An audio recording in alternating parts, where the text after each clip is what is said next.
თავი მე-18. გამოეცხადა მას უფალი მამრეს მუხნართან, როცა კარვისკართან იჯდა დღის პაპანაკებაში. თვალი ახილა და ხედავს, 3 კაცი დგას მის შორიახლო. დაინახა და გაიქცა კარვისკარიდან, მათ მისაგებებლად და დაბლად თაყვანისცა. უთხრა, ბატონო, თუ რა მადლი ვპოვე შენს თვალში, გვერდს ნუ აული შენი მორჩილის კარს. მცირეოდენ წყალს მოვატანინებ და ფეხს დაგბანენ. მერე მოისვენეთ ხის ჭრილში. ყურს გამოგიტანთ, დაანაყრდით, მერე კი წავით თქვენს გზაზე, რა კი თქვენი მორჩილის კარზე გამოიარეთ. მათ უთხრეს, გააკეთე, რასაც ამბობ. გაიქცა აბრაამი კარავში სარასთან და უთხრა, აბა საჩქაროთ 3 სია გამტკიცული ფქვილი მოზილე და ხმიადები დააწყვე.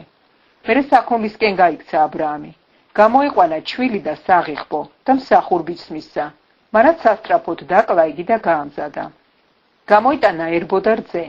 გამზადებული ხბოს ხორცი და წინ დაუწყო. ისინი ჭამდნენ, თავად კი ხის ძირას იდგა შორიახლო. უთხრეს, სად არის სარა შენი ცოლი? უთხრა, აქ არის კარავში, თქვა ერთმა. კიდევ მოვალ შენთან გაისამ დროს და ნახავ, ვაჟი ეყოლება სარას შენს ცოლს. სარა კარვის კარს უკან იდგა, ყველაფერი ესმოდა.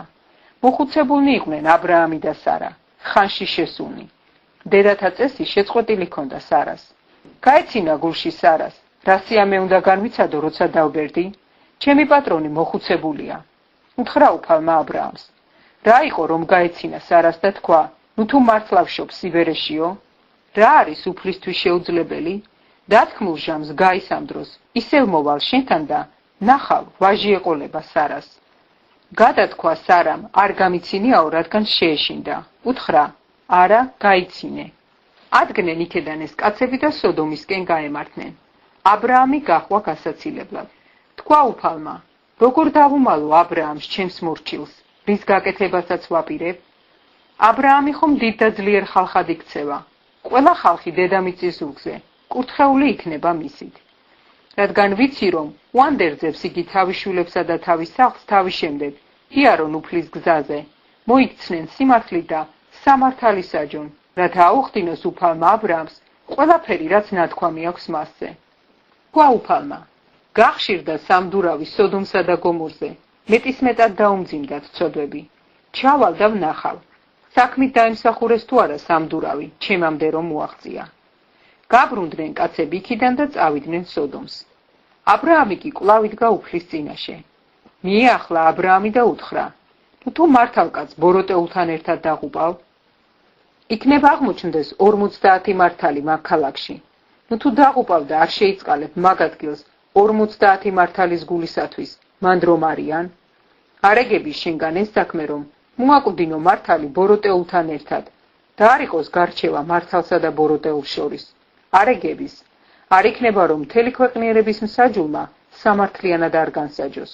უთხრა უფალმა, თუ პოვე სოდომ ქალაქში 50 მართალი, შევიწყალებ მთელს მაგ ადგილს მათი გულისათვის.